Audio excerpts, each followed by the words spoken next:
Awesome. Okay. Oh, the recording exited me out of the slideshow, so let me resume. Okay, just to ensure, does everyone still see the title slide? Okay, Yes. great. Okay, so thank you everyone for joining in. I'll try to keep this fairly casual. I like that description of keeping a nice Saturday barbecue vibe, so I'll try to emulate that in this talk here. So thank you everyone for having me. My name is Nile Wilson, and I'll be presenting today about my journey transforming identity into action. So a little bit about myself. So my name is Nile. I am actually named after the river in Egypt, and I received my PhD from the University of Washington back in 2019. So although I currently live in New York, I was in Seattle for nearly 8 years, and I just moved to the New York area this past October. Before that, I was in Virginia, where some of my family was living for a bit. And prior to that, I was actually living in Okinawa in Japan. So my father is African American, my mother is Korean Japanese. So I have a little bit of a mix of different cultures growing up. And that will actually be pretty important within my experiences here that I'll be speaking about. So currently, I work as a data and applied scientist within Microsoft. So the team is a global team that works with different enterprise customers to solve different cloud-based machine learning solutions. So with that, I'll go ahead and get started. So back after graduating from the University of Washington, I took a little break and then I started work as a data scientist within this group called CSE within Microsoft, or Commercial Software Engineering. As you can see, there's a little picture of me with Clippy on my first day there. And I was really excited to be working at Microsoft as a data applied scientist. So the first few months were really great. I was able to travel to different customer meetings, get accustomed to the job, and do a lot of learning and meet a lot of people. But of course, as we know, 2020 hits and things change quite a bit.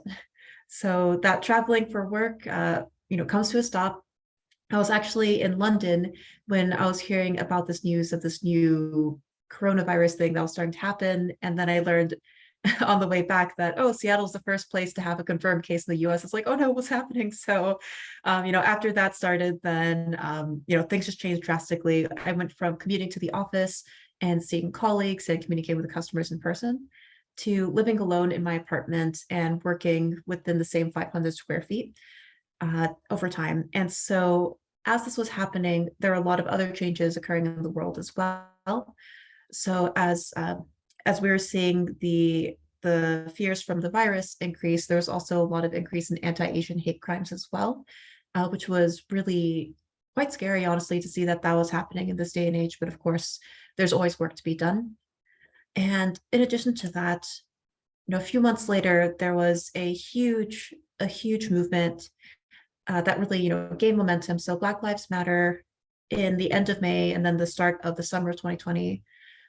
It was, a lot of movement happening all over the United States. And I was really happy to see that there was getting attention for this and that we're actually seeming to make some progress. But in addition to that, there are a lot of activities that were making me feel a little bit unsafe as well. So a lot of the counter protests and unfortunately the increase in activities from white supremacists as well. Uh, it was a lot happening at once. And so me sitting alone in this 500 square feet apartment, looking at the same scenery every day, doing my work on the computer, it was difficult for me to go through my work and understand how I was supposed to go about my day to day. It's something that I felt that most everyone was aware of, but it's not something we're necessarily talking about. It's something that I wasn't sure, should I bring this up at work? Should I let people know that I'm feeling affected? I don't even feel safe going to get groceries at this point at the time, because there are some recent articles about certain hate crimes that had happened in the area. For myself, whenever I'm walking around, how I am perceived from my race perspective is different depending on who is perceiving me. So I'm never quite sure who is going to see me as Black or as Asian or as mystery race and how that may affect how they act towards me. And so during this period, it was quite a lot. And so the first thing that I did was, of course, let this all in, feel overwhelmed, And then I called my dad. So this is a little baby photo of me with my dad many years ago. And usually when I call my dad, it's, once a month or once every couple of months just to catch up. Usually it's asking some basic life questions like, hey, what does it mean when, I need to do my taxes this way, or some basic life things. But we don't really have these heart-to-heart conversations that often about what it means to be Black, or what it is about, being multiracial or multicultural. And so at this point, I was really stressed and I needed some sort of guidance and help. And so when I talked to my dad, he recognized, of course, that I was stressed, but he emphasized that, it's okay. No matter how stressful things may be in the world, you have to just do your best and don't feel paralyzed. You can feel what's happening, but make sure to take some sort of action and do what you can to, get through things yourself and make things better if you can. And it was really refreshing to hear him be so calm during this phone call, because I wasn't sure how he was going to react, if he was going to say, oh, that's silly, like you shouldn't worry about things, or if he was going to, go into something that would make me feel even more worried. But it was really reassuring, especially since he grew up, he was born in the 50s in the US. And so he does remember living through segregation and Jim Crow as well. And so just having that perspective from him that, things can be awful, but you can still get through things and make things better, was really helpful. And so that actually informed how I went about work as well. So after this phone call, I was able to start taking some of that anxiety and turning it into action. So luckily, around this time, within commercial software engineering, which was that group that I was a part of, that organization within Microsoft, we have these things called inclusion talks. So about once a month or so, there's a volunteer group within CSE that would set up these calls around different D&I topics. So just to provide perspective and history from different groups about a variety of things. And so given the climate of the world that we were living in at that time, and how there was so much movement around Black Lives Matter, there was I don't want to say emergency or impromptu, but a very urgent inclusion talk that was scheduled to focus on this particular talk, or this topic. And so luckily I was reached out to by a fellow Black colleague within CSE, asked to be a moderator for this, and I was happy to oblige. I helped moderate these discussions amongst a lot of people within CSE who had a variety of experiences with this topic and a variety of familiarity with kind of the context of why this is happening, and understanding how this is affecting the Black employees and other people as well. So those conversations were really great, and we felt, okay, we shouldn't stop here. We have these inclusion talks, once a month or so, and it rotates in terms of what the topic is. It's great that we're able to start this conversation, but we should continue to do something based off this energy. So from that, there was this thing called Project Rosa, which was founded. So this was a grassroots D&I group that was created within CSE to help propose actions that could be taken specifically to improve conditions for Black employees within CSE and also potential future employees, and also take these learnings and share them across other diverse groups as well. So to ultimately help improve diversity, inclusion, and equity as well within CSE. So within Project Rosa, there's all these different pillars in terms of how we could address that. The only one I'll be focusing on today is on hiring, because that's what I ended up focusing on. So after many months of talking with a lot of people and coming up with different ideas in terms of what action can I take to really, take the anxiety and put it into something such that we can improve at least some conditions within the company, even though this isn't directly affecting the broader problem at scale from the root. This is, making change where you can in one location and then slowly spreading out from a grassroots perspective. So what we landed on is this thing called the Cultural Experience Program, which I'm happy to share is a program that is now actively running within CSE and Microsoft. And so this is a program that is designed to help improve employee representation during the hiring process by, one, increasing visibility of the full-time employees within your organization, and two, by expanding a candidate's exposure to the people within the organization beyond their immediate hiring team. So what I mean by that is, for anyone who is interviewing, in this case at Microsoft, within commercial software engineering, the typical experience is that you are going through interviews, you make it to the end, and you have your final set of interviews. And you're really excited to meet the team. You have a few people that you interact with, but it's a very limited perspective in terms of how many people you're able to interact with and what groups they may potentially belong to. So there's no guarantee that you'll have a variety of diverse perspectives to learn from as you're going through this interview process. So this program helps these candidates speak to more people who may be more similar to them, for example. So if you're a Black person interviewing for this role within Microsoft and your team happened to be mostly white, maybe you wouldn't be able to get certain answers or have certain conversations to help you feel more comfortable with learning about this potential job. So this is a way to address that. So some key points about this program is that we want to ensure that any conversations had through it feel really, really safe and don't affect the outcomes of the interview and the hiring process itself. And I will say real quick, I can access the chat, but I just want to make sure that this doesn't affect the presentation. Okay, great, no problem. All right, see you, Tasman, or Tamsin, sorry, can connect later. Okay, back to presentation. All right, and another key point is that with this program, we recognize that diversity is multidimensional and that intersectionality is really important. So I feel like when it comes to different D&I programs, usually there's a focus on one particular group, which is totally fine, a very effective strategy. But when it comes to this program, we want to make sure that when people are interviewing, they're able to recognize that there's a variety of experiences that people have based on multiple dimensions of diversity that they may belong to. So in this case, for me, for example, being both Black and Asian, I was sitting at that strange intersection of the things that were going on in the news in spring and summer of 2020. So I felt that was important for people to be able to recognize things like that. Another key thing is that employees of all levels and backgrounds can join this program. So when it comes to representation in the hiring process, in terms of from the employee's side, a lot of times hiring may be restricted to more senior members within a workplace, or someone who's been at least within the job for, let's say, a year or 2 years.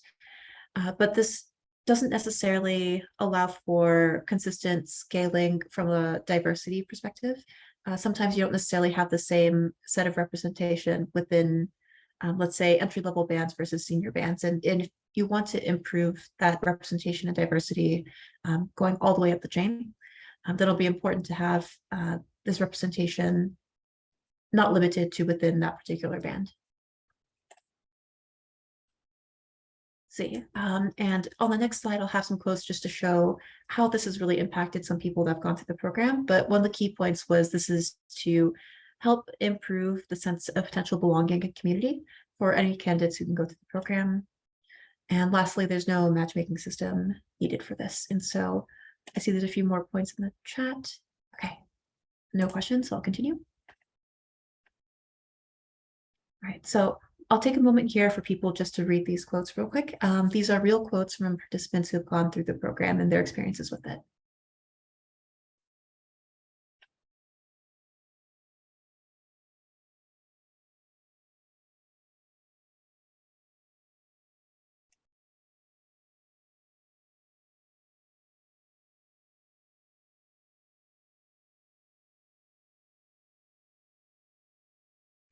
So I wanted to share these just so you can see directly the impact from the people who've gone through the program, but through the rest of the presentation, I'll be speaking more about my experiences and how I felt that impact as well. So there's kind of a mix of these different perspectives for everyone here. Okay, so challenges in learning. So I feel that as someone who was not even working at the company for a year and is a data scientist, who ended up creating this sort of grassroots D&I program, I wanted to share kind of how I did this and some tips and challenges as well, so that if anyone here is interested in creating some sort of D&I program at the workplace, some things to consider as you're going through that. So the first thing is just getting started. So if you're listening to this, you're like, oh, this sounds, pretty cool, or I actually have an idea I'd like to try out in my workplace to help improve D&I. But the first thing really is understanding, how do you get started? What goes into making a program like this? So I want to say the first thing is, depending on the size of your company or your workplace, of course, this will vary.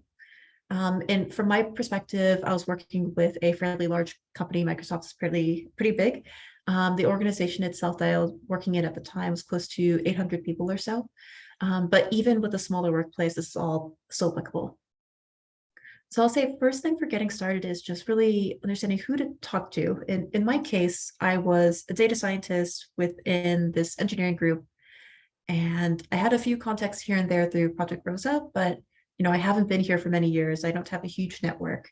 I wasn't quite sure where to get started.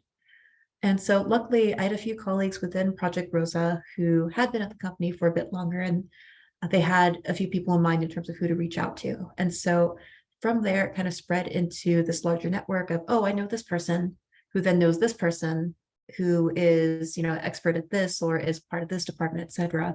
And from talking to a lot of people, I was able to get an understanding of, okay, there's this person in HR I should reach out to. There's this person who did a similar effort or another D&I effort regarding representation in this group. So from that, I was able to have a lot of different conversations with people and make those connections.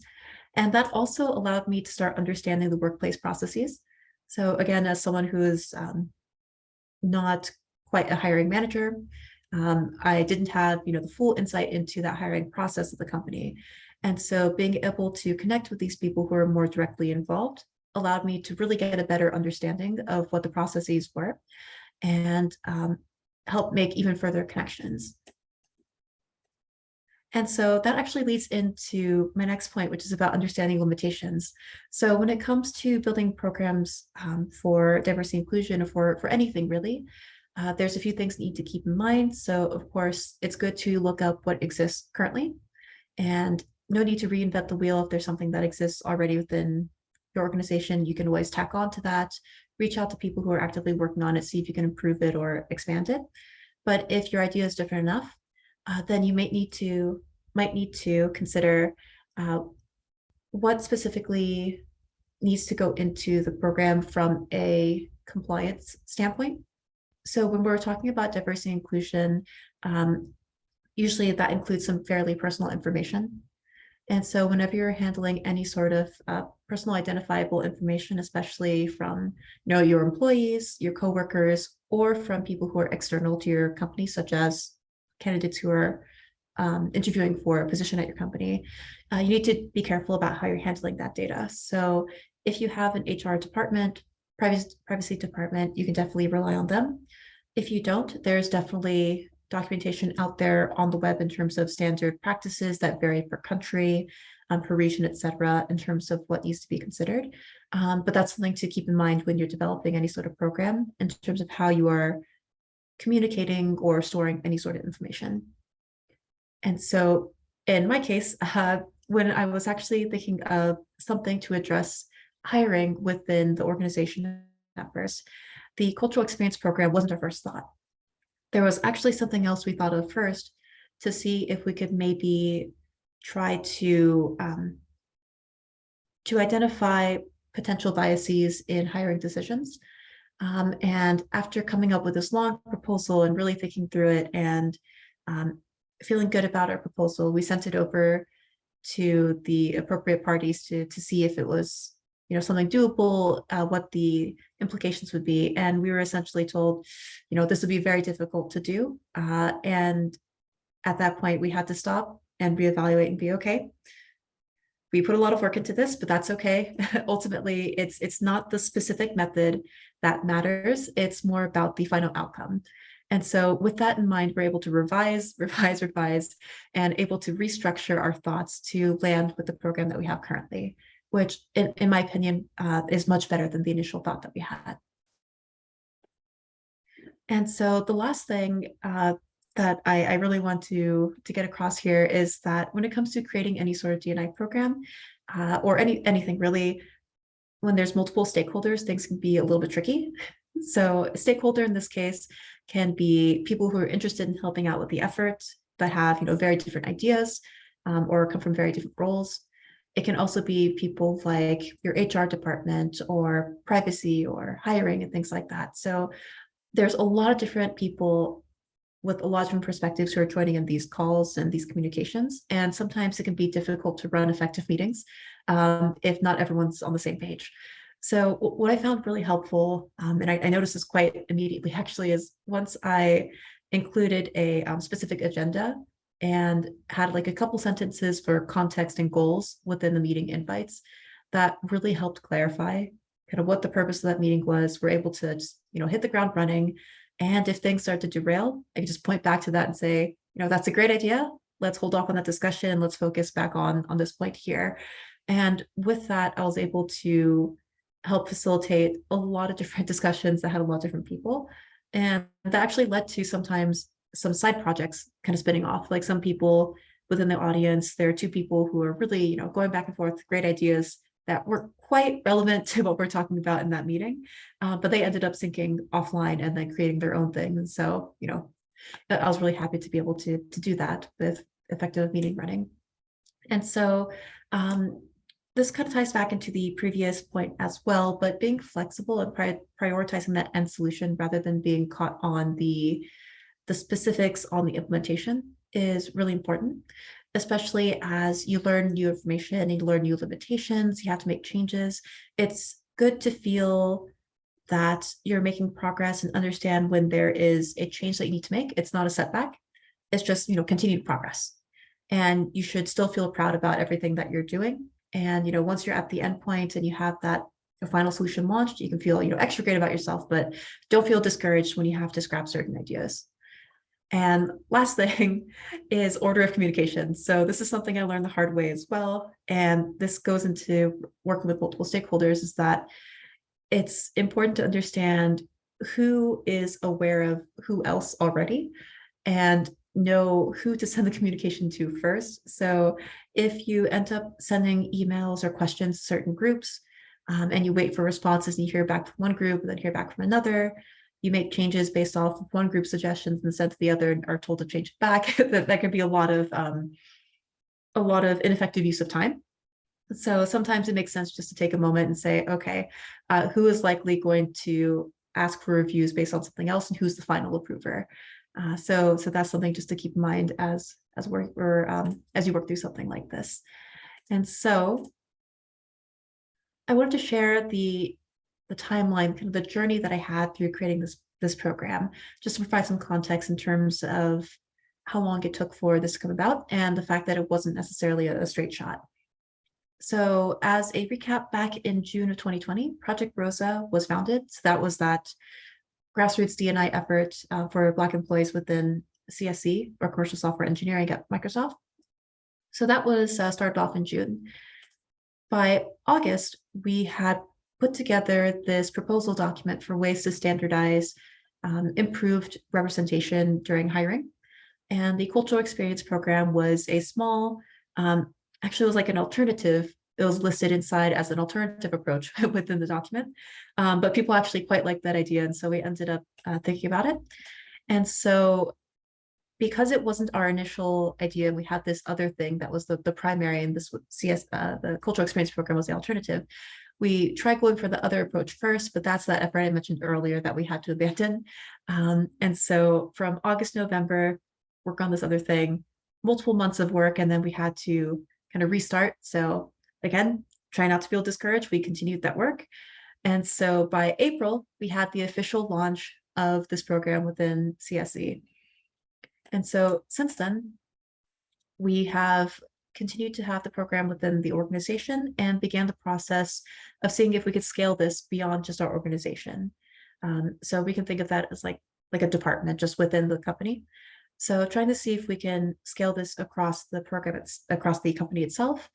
And so from November to January, spent a lot of time working with multiple stakeholders, getting those approvals to scale the program. And so we finally received that approval within January of this year. And since then, have been working on that scaling, improving processes, and making things easier for other places to pick up the program. And part of that was in February, I posted an article on LinkedIn, and I can share the the link after my presentation here. So the LinkedIn article was similar to the talk here, where I share my experiences as a Black and Asian woman and how that informed the creation of this program. So that was kind of the first public announcement of this program itself. Although I do plan in the future to do a more widespread public scaling of the program, would love to be able to share the details once that's available. And then in April of this year, there was a organization-wide D&I summit. So this is a day-long, I guess, celebration in a sense, a way to share all the different diversity and inclusion efforts that are going on within the organization itself. And so we had a workshop around our program during that time. And just to share where I am currently, so this month in August, currently working on a small hack project to improve the implementation process from a software engineering side, actually, to make this program much more easy to scale. So that's where I am currently. So just wanted to share my experiences and some of those tips and challenges when it comes to creating programs like this.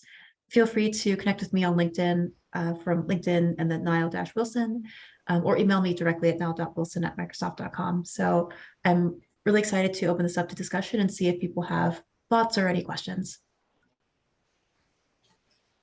Thank you, Dr. Wilson. I really appreciate that. My mind just went several different directions.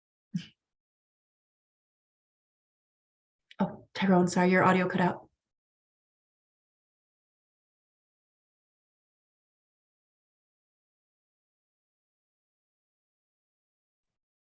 Looks like Tyrone is Culture you were frozen, Tyrone. Well, it looks like you just came back, so we missed you.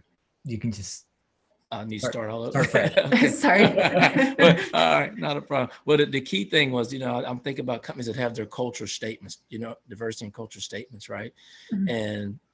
And like I might refer a friend to a position, open position, and I may have my understanding of what that really looks like in my experience, and I'm presenting the company, but it may look totally different to someone else, right? Having the conversation and them having the ability to speak to someone other than myself to really get an understanding what's really going on inside the company. You think about what's putting on paper and what's the reality of the experience is, right?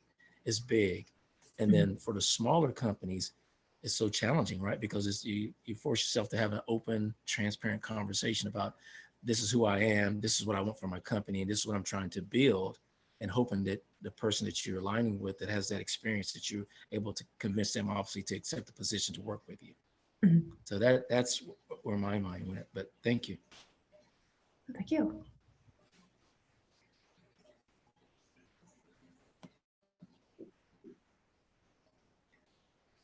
I have a question for you. I thank you so much for this presentation. You really have the wheels turning.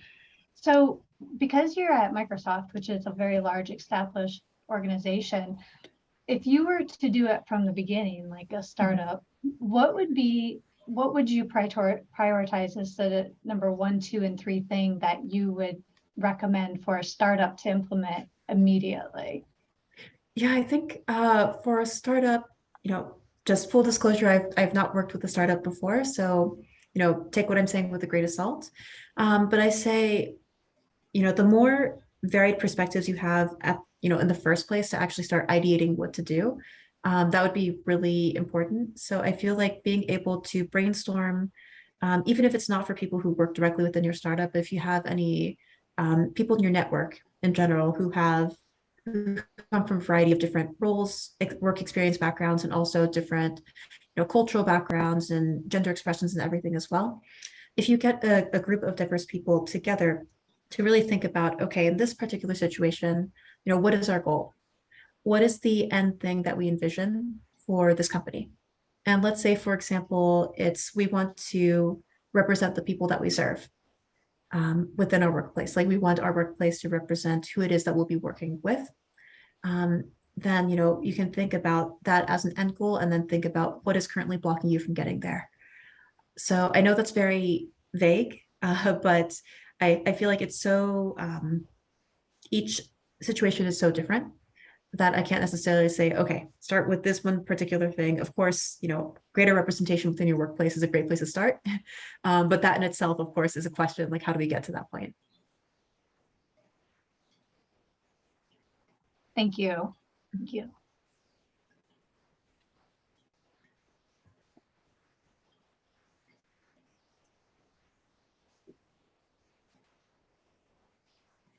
I think the other thing in this, the word that keeps coming up is the word journey in all of our discussions, right?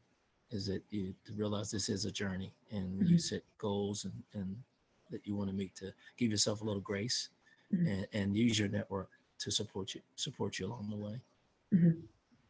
Definitely. And I do want to emphasize here that for anyone here who is interested in doing this sort of work, getting something started, don't hold yourself back just because you feel that you don't have the qualifications or the experience of doing this. Just go ahead and get started. Just go ahead and try, connect with people. At the point where I started this, the creation of this program, I had only been in Microsoft for like 8 months, maybe, fresh out of grad school. Not necessarily an experience, like D&I organizer or, super seasoned professional within the workplace. I was relatively new, so maybe that's why I didn't feel like any pressure or anything from like there's no expectations necessarily, but just emphasizing that this is something that everyone can do. Everyone can make a difference, and it doesn't necessarily have to be at the scale of creating a whole new program. It could be reaching out to other colleagues who might have ideas as well, helping them out, helping out with existing programs, or even connecting different groups together. Like, let's say, for example, introducing this New Tech Northwest, DEI group to some colleagues who might be in a different workplace but are looking for ideas as well.